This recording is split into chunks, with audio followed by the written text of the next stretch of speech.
Pasukan Rusia sampai saat ini masih terus konsisten melancarkan serangan brutalnya pada titik pertahanan Ukraina.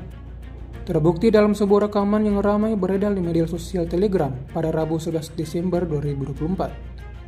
Tepatnya di wilayah Kherson, militer Rusia meluncurkan serangan bertubi-tubi pada kubu musuh.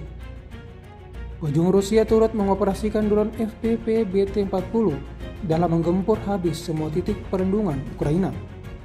Tak ada kesempatan bagi militer Ukraina untuk merespon ataupun sekedar menyelamatkan diri. Hingga video ini beredar beragam respon dari warganet.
Download Tribun X sekarang, menghadirkan lokal menjadi Indonesia.